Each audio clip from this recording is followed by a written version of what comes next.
Ini baik. Terima kasih Bapak Ibu atau teman-teman sudah menyempatkan diri hadir di kegiatan ini karena memang saat ini seperti kita ketahui bersama kita sudah masuk di tahapan rangkaian seleksi P3K itu sudah masuk di tahapan pasca seleksi ya. Jadi seluruh seleksi sudah selesai, kemudian saat ini kita ada di tahapan pasca seleksi. Nah, karena tahapan pasca seleksi ini banyak sekali isu yang masuk ke kanal BKN secara khusus dan juga kanal-kanal teman-teman instansi lain yang tergabung di Panselnas, itu kita mau mencoba menyampaikan apa-apa saja sih yang isu yang terjadi itu yang bisa kita jawab, kemudian juga siapa tahu nantinya bisa membantu teman-teman pelamar atau peserta untuk menyelesaikan tahapan pasca seleksi ini dengan benar. Tanpa berlama-lama, dari tim monitoring media sosial BKN, Bapak Ibu, kami sudah menarik data ya. Kira-kira ada isu apa saja yang paling banyak diterima oleh BKN sampai dengan tadi siang. Itu kira-kira ada top 10 ya atau 10 teratas yang bisa kita bahas di sini. Semoga dengan bahasan itu nanti jumlah permohonan informasi bisa berkurang karena otomatis kalau permohonan informasi berkurang berarti teman-teman pelamar sudah tercerahkan, kurang lebih seperti itu ya. Yang pertama saya coba mau ulas dulu tentang ini menarik Bapak Ibu. Jadi di luar sana saat ini sudah jadi trending tagar gugur massal P3K. Itu menarik. Jadi saya tidak tahu itu siapa yang membuat. Tapi ini jadi concern kita semua bahwa ada gugur massal P3K teknis. Apakah akan ada kebijakan rankingan seperti di tahun 2018 saat 2018 kalau tidak salah itu seleksi CPNS ya. Jadi dengan fenomena gugur massal P3K teknis ini, apakah ada kebijakan rankingan seperti seleksi tahun 2018? Mungkin dari Mas Aryo atau Mbak Ana bisa menjelaskan terkait tagarnya. Mungkin kita tidak bisa memvalidasi maksud dari tagar itu apa, cuma yang bisa kita respon mungkin di sini apakah akan ada skema perankingan untuk seleksi P3K teknis.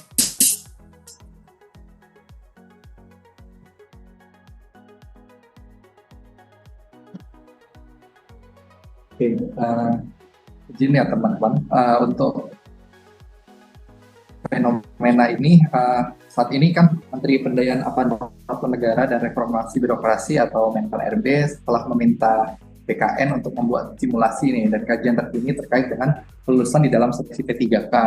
Hal ini menyusul banyaknya masukan kepada dari teman-teman juga, baik secara langsung ataupun kepada Pak Menteri ya, mengenai nilai ambang batas atau passing grade-nya. Jadi saat ini masih dilakukan simulasi dan progresnya masih dalam kita exercise kita bilangnya. Mungkin Mbak Ana bisa menambahkan. Ya, izin teman-teman Bapak Ibu. Jadi memang sebagaimana yang disampaikan tadi oleh rekan kami, gitu ya, bahwa saat ini memang kita masih berpatokan sejauh ini kepada passing grade atau nilai ambang batas gitu. Nah, namun dalam hal kita mengevaluasi bahwa tingkat kelulusannya masih relatif kecil seperti itu ya, maka dari Panselnas sendiri mencoba membuat suatu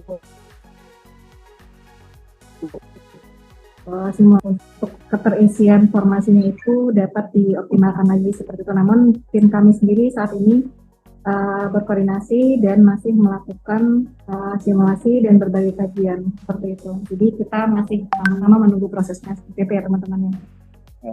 Jadi untuk itu jangan lupa jangan dilewatkan untuk selalu mengecek berita terbaru atau yang terupdate yang disampaikan melalui kanal-kanal resmi yang disampaikan oleh Menteri Pan RB atau dari BKN. Oke, terima kasih Mas Aryo, Mbak Ana. Jadi ini menjawab nih ya. Jadi kalau pertanyaannya banyak sekali, memang pertanyaannya apakah akan ada skema perankingan. Jadi saya ulas lagi atau saya tekankan lagi, pasca kemarin Pak Menteri dan Kepala BKN menyampaikan pernyataan, mungkin ya teman-teman juga mungkin sudah pada melihat bahwa akan ada kebijakan yang merespons rendahnya tingkat kelulusan mungkin ya dari P3K teknis, cuman kebijakannya seperti apa, mohon doanya teman-teman di BKN saat ini sedang menyusun, sedang melakukan exercise tadi ya yang dibilang Mas Aryo, jadi semoga dalam waktu dekat hasilnya dapat kami sampaikan ke Panselnas, seperti itu. Kita lanjut ke pertanyaan kedua terbanyak yang masuk. Ini di sini jadi ada kekhawatiran. Nah ini ada kaitannya tadi dengan yang nomor 1. Jika nantinya ada kebijakan perankingan, apakah hal tersebut akan mempengaruhi kelulusan peserta yang sudah lulus passing grade atau dapat statusnya P-L?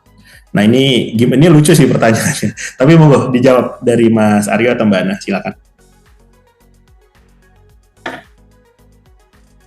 Ya, nah, izin lagi ya teman-teman ya. Jadi jika memang terjadi seperti itu ya penyesuaian, dalam hal ini penyesuaian nilai ambang batas atau passing grade, sebenarnya tidak perlu dikhawatirkan apakah nantinya yang dari sebelumnya berstatus telah lulus menjadi tidak lulus seperti itu, karena yang kita sesuaikan dalam hal ini adalah nilai ambang batasnya seperti itu.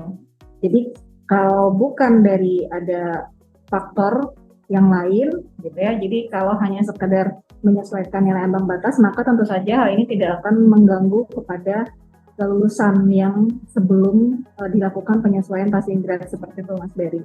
Jadi kita coba nantikan aja gitu gimana formulasinya supaya bisa optimal seperti itu ya seleksi kali ini gitu. Jadi jangan khawatir rekan-rekan sekalian gitu yang sudah dinyatakan lulus seperti itu tidak akan terdampak dengan adanya penyesuaian passing grade ini. Gitu. Baik, terima kasih Mbak Ana. Mas Aryo mungkin mau nambahin? Jadi kalau yang dipikirkan ini kan lebih kepada yang masih belum lulus passing grade ya, karena yang membataskan kita lihat kan mungkin ada jumlah secara persentasenya tidak banyak ya. Jadi yang kita pikirkan itu adalah bagaimana caranya passing grade ini bisa menyesuaikan dengan nilai-nilai yang sudah yang sudah mengikuti seleksi. Gitu. Oke. Jadi kita boleh ya berandai-andai di sini ya. Jadi karena pertanyaannya juga berandai-andai karena kita belum tahu, karena baru saja kemarin Pak Menteri dan Pak Kepala BKN menyampaikan akan ada kebijakan skema untuk merespons tingkat kelulusan P3K yang rendah. Kemudian kita berandai-andai akan ada perankingan, bisa dikatakan begitu ya, ini masih berandai-andai. Nah, apakah nanti perankingannya mempengaruhi teman-teman yang sudah lulus, itu dapat kita sampaikan tidak mungkin ya.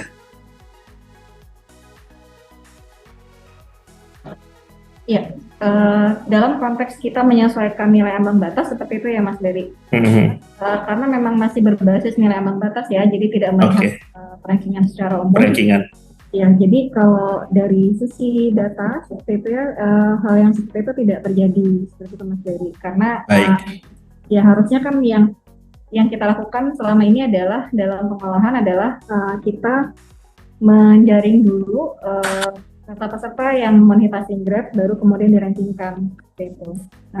Jadi berandai-andai pun bisa kita katakan yang berandai-andai rankingan pun itu kayaknya sedikit kemungkinannya ya. Yang benar itu penyesuaian nilai ambang batas begitu ya. Ya, nah namun tetap di ranking Mas Berry. Jadi setelah peserta-peserta yang memenuhi nilai ambang batas, baik itu dari yang awal ataupun yang mengalami kelulusan setelah disesuaikan ya nilai ambang batas, nah setelah itu baru kita ranking seperti itu. Baik, siap. Terima kasih Mbak Ana, ini sudah cukup jelas berarti pertanyaannya.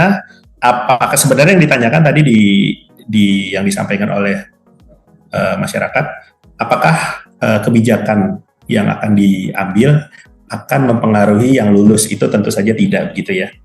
Kemudian yang dilanjutkan, apakah hal ini sama seperti yang dilakukan di 2018? Nah, saya mau ke Mas Audit dulu nih, karena mungkin beliau yang banyak pengalaman. Gimana Mas Audit?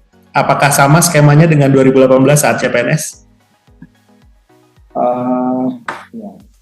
Kalau kita pernah melakukan tahun 2018 tentang, kalau tidak salah ya, waktu itu adalah P1 dan P2 ya. Itu sebagai salah satu opsi, tetapi nanti semuanya dikembalikan kepada di rapat Panselnas. Jadi kita memberikan beberapa opsi tentang reformulasi nilai ambang batas, baru nanti keputusan mengambil yang mana yang paling baik dari pemenuhan. Jadi kita melihat sebenarnya salah satu faktor kenapa ada reformulasi nilai ambang batas itu karena tadi sudah disebutkan Mbak Ana bahwa sedikitnya persentase dari kelulusan, sehingga ini akan dilakukan reformulasi apakah NAB-nya ini terlalu tinggi ataupun hal-hal yang lain, sehingga nanti akan dilakukan seperti itu. Tapi nanti kita lihat dari hasil dari keputusan dari rapat Panselnas. Oke, terima kasih Mas Audit. Jadi semua opsi kita jalankan ya, tapi nanti keputusan akhir ada di rapat Panselnas. Nah, karena memang Mas Audit dan tadi teman-teman sudah menyinggung apa itu Panselnas, nah ini kita mau sedikit menjelaskan lagi nih ke teman-teman di luar sana bahwa memang terkait seleksi rekrutmen ASN, mau itu dari CPNS ataupun dari calon P3K, memang pemerintah secara umum itu tergabung di dalam Panselnas ya, atau Panitia Seleksi Nasional. Nah, Panselnas sendiri itu gabungan dari banyak instansi, banyak kementerian lembaga, jadi tidak hanya BKN. Jadi di situ ada Kementerian Par-RB, kemudian untuk bidang soal pembuatan soal di situ ada Kementerian Pendidikan dan Kebudayaan, untuk monitoring di situ ada BPKP dan lain sebagainya. Jadi mohon dipahami, terkadang terlihat gerak atau pengambilan kebijakan yang dilakukan pemerintah itu terkesan lama, tapi tidak, karena kami ingin mengambil keputusan itu yang komprehensif, yang sudah teruji dan memang disepakati oleh seluruh instansi yang tergabung di Panselnas. Kira-kira begitu teman-teman. Jadi kalau terkesan pemerintah tidak ada respon, itu mohon dimaklumi, bukan mau kami seperti itu, tapi kami ingin mengambil kebijakan yang di tengah-tengah, tidak ke kanan dan juga tidak ke kiri begitu. Oke, mudah-mudahan berkenan ya teman-teman. Kita lanjut ke pertanyaan ketiga. Nah, ini juga menarik nih, karena banyak juga teman-teman dari media atau rekan-rekan pers yang menanyakan, kapan sih seleksi CPNS atau P3K akan dibuka kembali? Nah, kalau seperti ini, saya coba mengutip pernyataan Pak Menteri Pan-RB ya, pada tanggal 30 Januari 2023. Saat itu beliau mengatakan bahwa tahun ini memang akan ada rekrutmen CASN, itu melingkupi seleksi calon pegawai negeri sipil secara selektif, jadi tidak seluruh formasi dibuka seperti tahun-tahun yang terdahulu, dan juga pegawai pemerintah dengan perjanjian kerja. Jadi di situ seleksi CASN-nya terdiri dari CPNS dan juga calon P3K. Terkait kapannya, nah ini kalau kita sampaikan sekarang, itu mohon maaf tidak bisa, karena memang aturan atau turunan kebijakan yang memang sampai saat ini belum ada. Jadi mohon ditunggu saja begitu. Ini sudah bulan Mei, ya praktis tahun ini tersisa 7 bulan lagi. Semoga dalam waktu dekat ya teman-teman.